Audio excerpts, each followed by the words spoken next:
सामगढ़ नामक गांव में गजेंद्र नाम का एक व्यक्ति रहता था।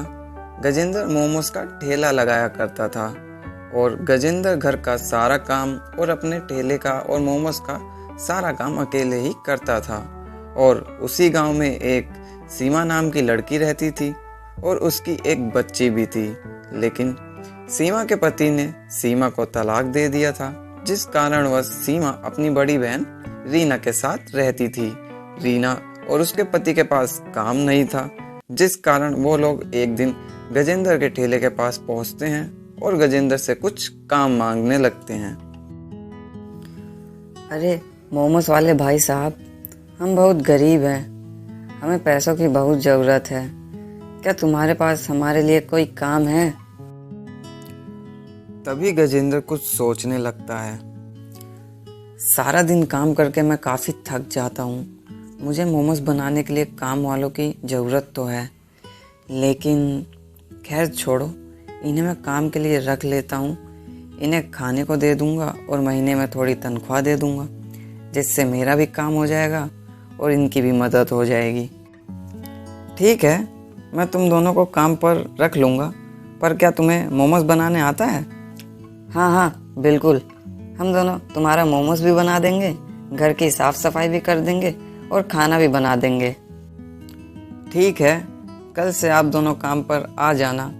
मैं आप दोनों को रोज का खाना और महीने में कुछ तनख्वाह दूंगा, जिससे आप दोनों की पैसों की ज़रूरत पूरी हो जाएगी और मेरा भी काम आसान हो जाएगा।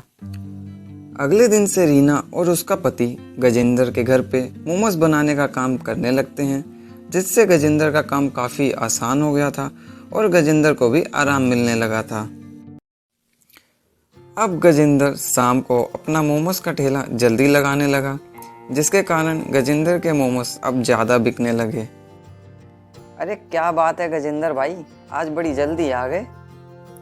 अरे भाई, अब मैंने कुछ लोग रख लिए हैं मोमोज बनाने के लिए, जिसके कारण मेरे मोमोज जल्दी बन जाते हैं और मैं अपना ठेला जल्दी लेकर आ जाता हूँ, जिससे मेरा माल जल्दी बिक जाता है। अब जब गजेंद्र रात को घर पहुँचता था तो उसको अब बना बनाया खाना मिल जाता था और अब उसका जीवन काफ़ी सरल हो गया था। अगले दिन सुबह गजेंद्र के घर पे सब काम कर रहे होते हैं, तभी रीना की बहन सीमा अपने बच्चे के साथ वहाँ पहुँचती है।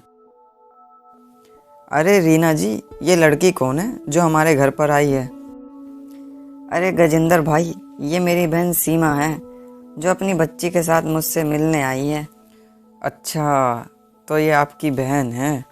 क्या बताऊं गजेंद्र भाई, सीमा के पति ने 1 साल पहले सीमा को तलाक दे दिया और बच्ची को भी छोड़ दिया। इसी कारण अब सीमा मेरे ही साथ मेरे घर पर रहती है। गजेंद्र सीमा को देखता है और मन ही मन सीमा को पसंद करने लगता है। सीमा भी गजेंद्र को देखती है और सीमा को भी गजेंद्र मन ही मन अच्छा लगने लगता है। अरे सीमा, तुम खड़ी क्यों हो? बैठ जाओ, मैं तुम्हारे लिए कुछ मंगाता हूँ। अरे नहीं नहीं, बस शुक्रिया, पर अभी मैं खाना खा कर आई हूँ। अब मेरा पेट पूरी तरह से भर चुका है, अब मैं कुछ नहीं खा सकती। अरे कुछ तो खा लो सीमा, शर्माओ मत। जी नहीं, मैं कुछ नहीं खाऊंगी। आपने मेरी दीदी और जीजा को काम पर रखा, उसके लिए आपका बहुत आभार रहेगा। अरे ऐसी कोई बात नहीं है, आखिरकार मुझे भी काम करने वालों की ज़रूरत थी और इससे मेरा काम भी काफ़ी आसान हो गया है। ऐसे ही कुछ समय बीत जाता है। गजेंद्र और सीमा रोज़ाना एक दूसरे से मिलने लगते हैं और गजेंद्र और सीमा एक दूसरे से प्यार करने लगते हैं। गजेंद्र जी, आप मुझे बहुत अच्छे लगते हो। अगर आप बुरा ना मानो तो क्या हम दोनों शादी कर लें? सीमा, तुम भी मुझे बहुत अच्छी लगती हो। हाँ, मैं तुमसे शादी करने के लिए तैयार हूँ और मैं तुम्हारी इस बच्ची को भी अपनी बच्ची समझ के खूब पढ़ाऊँगा और इसको अफसर बनाऊँगा। कुछ दिनों बाद सीमा का पति राज गजेंद्र के ठेले पर आता है और गजेंद्र को डराने धमकाने लगता है और गजेंद्र से बहस करने लगता है।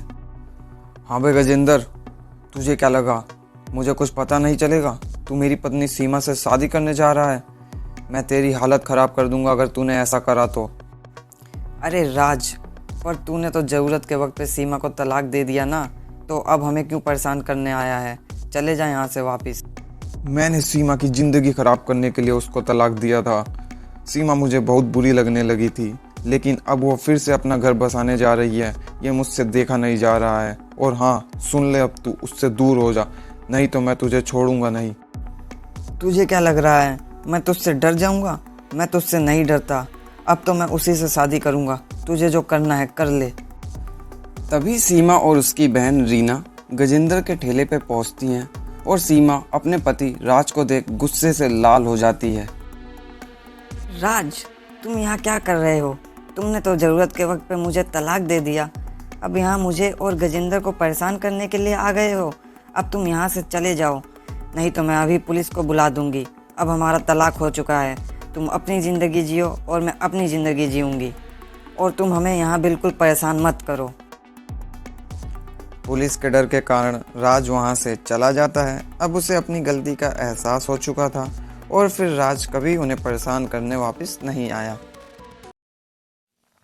कुछ दिनों बाद गजेंद्र और सीमा की शादी हो जाती है और गजेंद्र उस बच्ची को भी खूब पढ़ाता है और सभी लोग अपना जीवन काफ़ी अच्छे से जीने लगते हैं।